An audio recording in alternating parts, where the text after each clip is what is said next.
ಮದುವೆ ಏನೋ ದೇವಸ್ಥಾನದಲ್ಲೋ ಛತ್ರದಲ್ಲೋ ಮುಗ್ದೋಗುತ್ತೆ. ಆದ್ರೆ ಮನೇಲೂ ಒಂದು ಸಂಭ್ರಮ, ಸೆಲೆಬ್ರೇಷನ್ ಅಂತ ಇರ್ಬೇಕಲ್ಲ.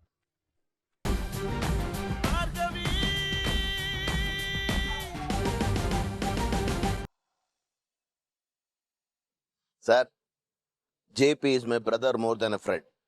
ಅವರು ನನಗೆ ತುಂಬಾ ಬೇಕಾದವ್ರು ಸರ್. ಅವ್ರಿಗಿರೋ ಟ್ಯಾಲೆಂಟ್ಗೆ ಅವ್ರಿಗಾಗಲೇ ಜಡ್ಜ್ ಆಗ್ಬೇಕಿತ್ತು. ಇಲ್ಲೇ ಪೋಸ್ಟಿಂಗ್ ಬೇಕು ಅನ್ನೋ ಒಂದೇ ಕಾರಣಕ್ಕೆ ಹಿ ವಾಸ್ ವೇಟಿಂಗ್. ತಾವು ಮನಸ್ಸು ಮಾಡಿದ್ರೆ ಆಗುತ್ತೆ. ಖಂಡಿತ. Yeah sir, thank you very much sir. ಆದಷ್ಟು ಬೇಗ ಭೇಟಿ ಮಾಡೋಣ. ಯಾ ಬಾಯ್.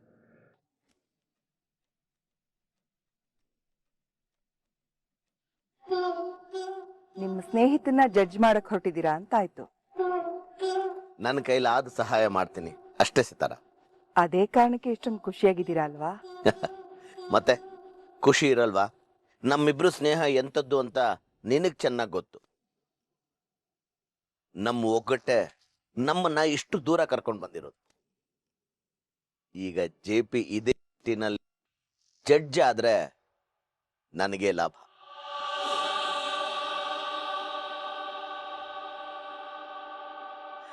ರಾಜಕೀಯದ ಅಧಿಕಾರ ಜೊತೆ ಕಾನೂನಿನ ಅಧಿಕಾರನೂ ಸೇರ್ಕೊಂಡ್ರೆ ನನ್ನ ಶಕ್ತಿ ದುಪ್ಪಟ್ಟಾಗತ್ತೆ. ನನ್ನ ಎಲ್ಲ ದೊಡ್ಡ ದೊಡ್ಡ ಕನಸುಗಳನ್ನು ಸುಲಭವಾಗಿ ನೆರವೇರಿಸ್ಕೊಳ್ಳು. ರೀ, ಯಾಕ್ರಿ ಹೀಗೆಲ್ಲ ಯೋಚಿಸ್ತಾ ಇದ್ದೀರಾ? ಇವಾಗ ಏನ್ ಕಡಿಮೆ ಆಗಿದೆ?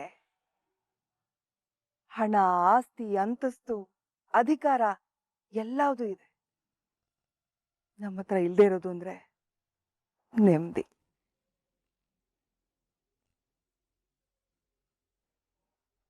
ನಿಮ್ಮ ಸ್ವಾರ್ಥ, ಅಧಿಕಾರದ ಆಸೆಲಿ ಮಕ್ಕಳ ಜೀವನ, ಅವರ ಭವಿಷ್ಯನೇ ಮರಿತಾ ಇದ್ದೀರಲ್ರಿ. ಸಿತಾರಾ, ನಾನು ಇದನ್ನೆಲ್ಲ ಮಾಡ್ತಿರೋದು ನಮ್ಮ ಮಕ್ಕಳ ಭವಿಷ್ಯಕ್ಕೋಸ್ಕರ. ಭವಿಷ್ಯಕ್ಕೆ ದುಡ್ಡೊಂದಿದ್ರೆ ಸಾಕ? ಈಗಿರೋ ದುಡ್ಡಿಂದ ಒಂದನ ಮದ್ವೆ ಆಯ್ತಾ? ವಿಕ್ಕಿ ಕೇಸ್ ಮುಗಿತಾ? ಅವರಿಬ್ರು ಅವ್ರಿಷ್ಟಪಟ್ಟವ್ರ ಜೊತೆ ನೆಮ್ಮದಿಯಾಗಿ ಸುಖವಾಗಿ ಬದುಕೋದೇ ಅಲ್ವೇನ್ರಿ? ನೋಡು, ನೀನೊಬ್ಳೇ ಮೇಧಾವಿ, ನಿನ್ಗೊಬ್ಬಳಿಗೆ ಅವರಿಬ್ಬರ ಬಗ್ಗೆ ಕಾಳಜಿ ಇರೋದು ಅನ್ನೋ ತರ ಮಾತಾಡ್ಬೇಡ. ನಾನು ಏನು ಮಾಡ್ತಾ ಇದ್ದೀನಿ ಅನ್ನೋದು ನನಗೆ ಚೆನ್ನಾಗಿ ಗೊತ್ತಿದೆ. ಸ್ವಂತ ಐಡೆಂಟಿಟಿ ನಿನಗಿಲ್ದೇ ಇರಬಹುದು, ಆದ್ರೆ ನನಗಿದೆ. ಅದೇ ಹೆಮ್ಮೆ. ನಾವೀಗ ಅನುಭವಿಸ್ತಾ ಇದೀವಲ್ಲ, ಅದನ್ನೆಲ್ಲ ಎಷ್ಟು ಕಷ್ಟಪಟ್ಟು ಪಡ್ಕೊಂಡಿದ್ದೀನಿ ಅಂತ ಈ ಪ್ರಸಾದ್ಗಷ್ಟೇ ಗೊತ್ತಿರೋದು. ಮಕ್ಕಳ ಭವಿಷ್ಯ ಎಷ್ಟು ಮುಖ್ಯನೋ ನನ್ನ ರಾಜಕೀಯದ ಭವಿಷ್ಯ ಅಷ್ಟೇ ಮುಖ್ಯ. ಆ ಮುಖ್ಯ ಅನ್ನೋದನ್ನ ಪಡೆಯೋಕೆ ನಾನು ಏನು ಬೇಕಾದ್ರೂ ಮಾಡ್ತೀನಿ. ಅದ್ ಹಾಗಲ್ಲ ರೀ. ಸಾಕು ಸುಮ್ಮನೆ. ಈಗೇನು ಅಂದ್ಕೊಂಡಾಗೆ ಮಗನ ಮದುವೆ ನಡೀತಾ ಇದೆಯಲ್ಲ, ದಯವಿಟ್ಟು ಹೋಗಿ ಎಲ್ಲ ನಡೀತಾ ಇದೆ ಅಂತ ನೋಡ್ ಹೋಗು. ಹೋಗೆ. ಆಮೇಲೆ JP ಮನೇಲಿ ಇವತ್ತೇ ಮೆಹಂದಿ ಫಂಕ್ಷನ್, ನಾವೆಲ್ಲರೂ ಹೋಗ್ಬೇಕು.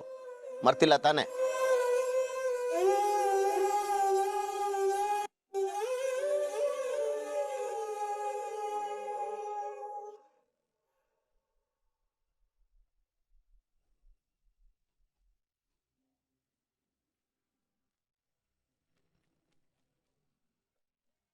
ಅರ್ಜುನ್, ಮದುವೆ ಪ್ರಿಪರೇಷನ್ಸ್ ಎಲ್ಲ ಚೆನ್ನಾಗಿ ನಡೀತಿದ್ಯಾ?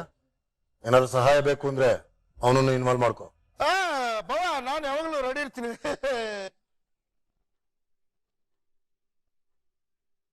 ಎಸ್ ಡ್ಯಾಡ್, ಎಲ್ಲ ಕಂಪ್ಲೀಟ್ ಆಗಿದೆ.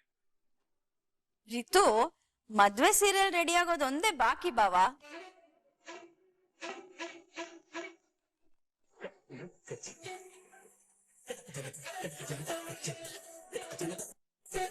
ಈ ಖುಷಿ ಜೊತೆ ಇನ್ನೊಂದು ಜವಾಬ್ದಾರಿ ಕೆಲಸ ಇದೆ. ಅದಕ್ಕೆ ನಿಮ್ಮೆಲ್ಲರನ್ನು ಇಲ್ಲಿ ಕರೆದಿರೋದು.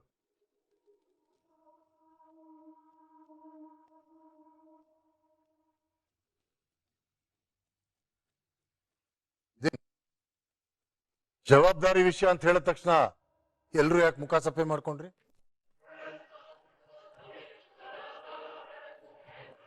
ನಾನ್ ಹೇಳ್ಬೇಕು ಅಂತಿರೋದು ಮದುವೆ ಜವಾಬ್ದಾರಿ ವಿಷಯ. ಇನ್ನು 3 ದಿವಸಕ್ಕೆ ರಿತು ವಿಕ್ಕಿ ಮದುವೆ. ಇದು ನಮ್ಮ ಮನೆಯ ಮೊದಲನೇ ಮಗಳ ಮದುವೆ. ಮದುವೆ ಏನೋ ದೇವಸ್ಥಾನದಲ್ಲೋ ಛತ್ರದಲ್ಲೋ ಮುಗ್ದೋಗುತ್ತೆ. ಆದ್ರೆ ಮನೇಲೂ ಒಂದು ಸಂಭ್ರಮ, ಸೆಲೆಬ್ರೇಷನ್ ಅಂತ ಇರ್ಬೇಕಲ್ಲ. ಅದಕ್ಕೆ ಮೆಹಂದಿ ಪ್ರೋಗ್ರಾಮ್ ಇಟ್ಕೊಳ್ಳೋಣ ಅಂತ ಡಿಸೈಡ್ ಮಾಡಿದ್ವಿ.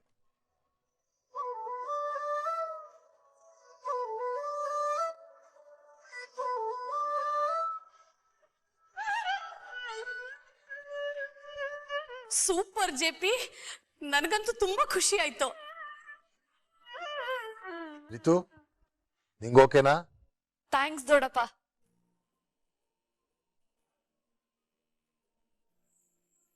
ಜಯಂತ, ನಿನ್ಗೋಕೆ ತಾನೆ? ನಿನ್ ಮಗಳ ಮದ್ವೆ ನಿನ್ಗಿಷ್ಟ ಇಲ್ಲ ಅಂದ್ರೆ ಬೇಕಾದ್ರೆ ಈ ಮೆಹಂದಿ ಪ್ರೋಗ್ರಾಮ್ ಬೇಡ.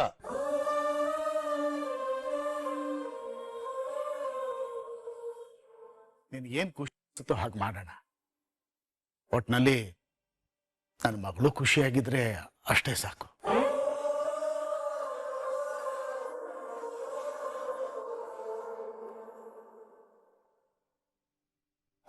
ನನಗೂ ಅಷ್ಟೇ ಬಾವ, ಎಲ್ಲರೂ ಖುಷಿಯಾಗಿದ್ರೆ ಅದೇ ಒಂಥರ ಜೋಶು. ಬಾವ, ಊರಿಂದ ಮದರಂಗಿ ಸೊಪ್ಪು ಒಂದ್ ಲೋಡ್ ಇಳಿಸ್ಬಿಡ್ಲಾ? ಸಾಕ್ಷಿ, ನಾನಲ್ಲ, ನಮ್ ರುದ್ರ ಮಹಾರಾಣಿ ತರ ಕಾಣ್ಬೇಕು. ರಿತು, ನಿಮ್ಮಮ್ಮಂಗ್ ಹೇಳು, ನಾಳೆ ಏನೋ ಯೋಚನೆ ಮಾಡ್ಕೊಂಡು ಇರ್ಬೇಡ, ಖುಷಿಯಾಗಿರು ಅಂತ. ಮದ್ವೆ ಆಗೋದು ನಿಂದು. ನಮಗಂತೂ ನಮ್ಮಿಬ್ರು ಮಕ್ಳು ಮದ್ವೆ ನೋಡೋ ಸೌಭಾಗ್ಯ ಅಂತೂ ಸಿಕ್ಲೇ ಇಲ್ಲ.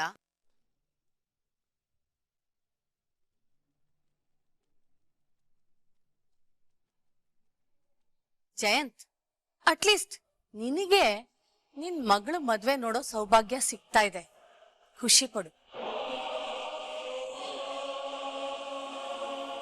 ಇನ್ನೊಂದು ವಿಷಯ ಹೇಳ್ತಾ ಇದ್ದೀನಿ, ಮದುವೆ ಸಂಭ್ರಮದಲ್ಲಿ ಯಾರಿಂದಾನೂ ತೊಂದರೆ ಆಗ್ಬಾರ್ದು.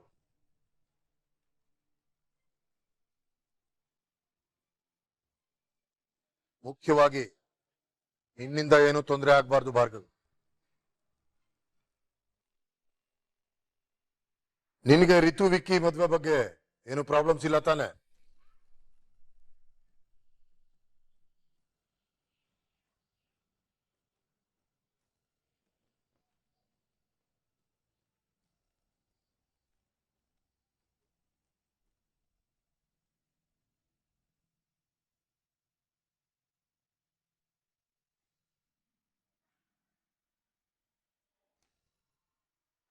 ಇಲ್ಲ ಮಾವ,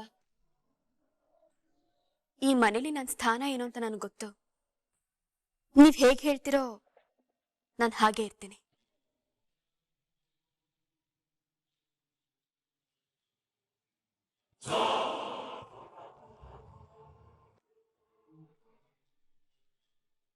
ಸಾಕ್ಷಿ, ಇವಳು ಎಲ್ಲದಕ್ಕೂ ಜಗಳ ಆಡ್ತಾಳೆ, ಮನೆ ಹೋಗ್ತಾಳೆ ಅಂತ ಅನ್ಕೊಂಡ್ರೆ, ಇವಳು ನೋಡಿದ್ರೆ ಎಲ್ಲದಕ್ಕೂ ಹೂ ಒಂದು ನಮ್ ಫ್ಯಾಮಿಲಿಗೆ ಹೊಂದ್ಕೊಂಡು ಹೋಗಿದ್ದಾಳೆ. ಇದೆಲ್ಲ ಯಾಕೆ ತಲೆ ಕೆಡ್ಸ್ಕೋಬೇಕು ಅಕ್ಕ? ಹೇಗಿದ್ರು ಅವಳು ಕೆಲ್ಸಕ್ಕೆ ಹೋಗ್ತಿಲ್ವಲ್ಲ, ಅಷ್ಟ್ ಸಾಕ್ ಬಿಡಿ. ಆದ್ರೂ ಅವಳು ಇಲ್ಲೇ ಇದ್ದಾಳಲ್ಲ. ಅಕ್ಕ, ಊರೆಲ್ಲ ಓಡಾಡ್ರು ಚಪ್ಲಿನ್ ಮಾತ್ರ ಇಡೋದ್ ಹೇಳಿ ಆಚೆನೆ. ಹಾಗೆ ಇವಳುನು ಅಕ್ಕ, ಅದಕ್ಕೆ ಯಾಕೆ ತಲೆ ಕೆಡ್ಸ್ಕೋಬೇಕು? ನಾವೇನಿದ್ರು ಎಲ್ ಶಾಪಿಂಗ್ ಮಾಡ್ಬೇಕು, ಹೇಗ್ ರೆಡಿ ಆಗ್ಬೇಕು, ಇದ್ರ ಬಗ್ಗೆ ತಲೆ ಕೆಡ್ಸ್ಕೊಳ್ಳೋಣ. ಇವತ್ತೇ ಸಲೂನ್ ಅಪಾಯಿಂಟ್ಮೆಂಟ್ ಬುಕ್ ಮಾಡ್ತೀನಿ, ಓಕೆನಾ? ಸರಿ.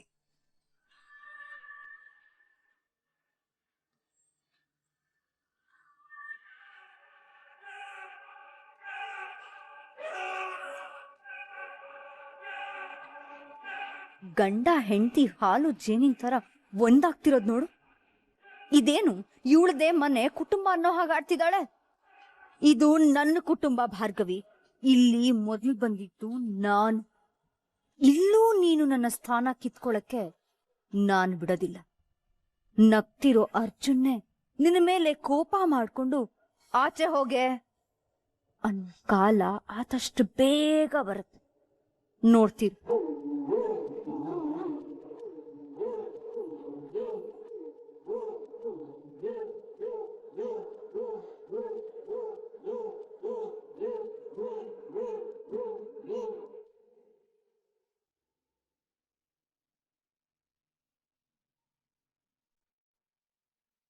ಏನಿದು?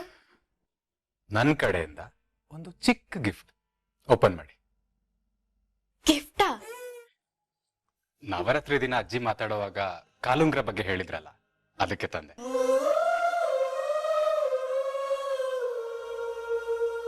ಚೆನ್ನಾಗಿದೆಯಾ? ತುಂಬಾ ಚೆನ್ನಾಗಿದೆ. ಕೊಡಿ, ನಾನೇ ಹಾಕ್ತೀನಿ.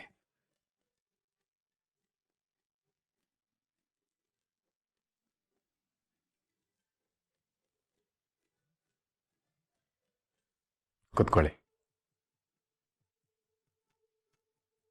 ನಾಳೆ ಎಲ್ರ ಮುಂದೆ ನಿಮ್ಮನ್ನ ನನ್ನ ಹೆಂಡತಿ ಅಂತ ಪರಿಚಯ ಮಾಡ್ಕೊಳಕ್ಕೆ ಕಾಯ್ತಾ ಇದ್ದೀನಿ ಭಾರ್ಗವಿ. ನಿಮ್ಮನ್ನ ನನ್ನ ಹೆಂಡತಿ ಅಂತ ಕೂಗಿ ಕೂಗಿ ಹೇಳಕ್ಕೆ ಇಂಥದೊಂದು ಸಂದರ್ಭ ಕಾಯ್ತಾ ಇದ್ದೆ. ಅಂತೂ ಇಂಥ ದಿನ ಬಂದ್ಬಿಡ್ತು. ಹಾಗೆ ಇನ್ನೊಂದು ವಿಷಯ ಇದೆ. ನೀವು ಈ ಫಂಕ್ಷನ್ ನೋಡಿ ಕಣ್ ತುಂಬ್ಕೊಳ್ಳಿ, ಹಾಗೆ ಮರಿದಿರೋ ಹಾಗೆ ನೆನ್ಪಿಟ್ಕೊಳ್ಳಿ. ಯಾಕೆ? ಯಾಕಂದ್ರೆ ಆದಷ್ಟು ಬೇಗ ಮತ್ತೆ ಲಾಯರ್ ಕೆಲಸ ಶುರು ಮಾಡ್ತೀರಾ. ಆಮೇಲೆ ಧಾಮ್ ಧೂಮ್ ಆಗಿ ಸೆಲೆಬ್ರೇಟ್ ಮಾಡೋಣ. ಅದಕ್ಕೆ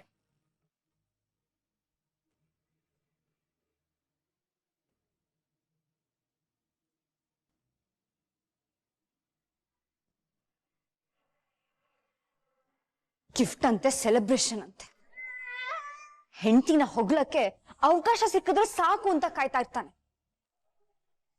ಇವ್ರಿಬ್ಬರು ರೊಮ್ಯಾನ್ಸ್ ನೋಡಕ ನಾನು ಇಷ್ಟೆಲ್ಲ ಪ್ಲಾನ್ ಮಾಡಿದ್ದು.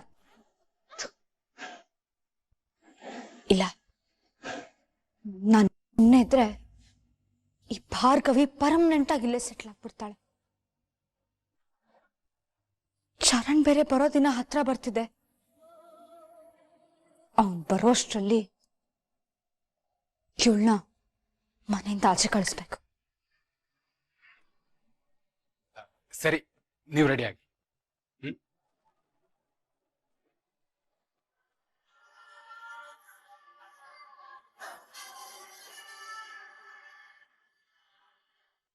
ಇನ್ನು ಕಾಯಕ್ಕಾಗಲ್ಲ ಭಾರ್ಗವಿ. ನೇರ ನೇರ ಮಾತಾಡಿ ಇದನ್ನ ಬಗೆಹರಿಸ್ತೇನೆ.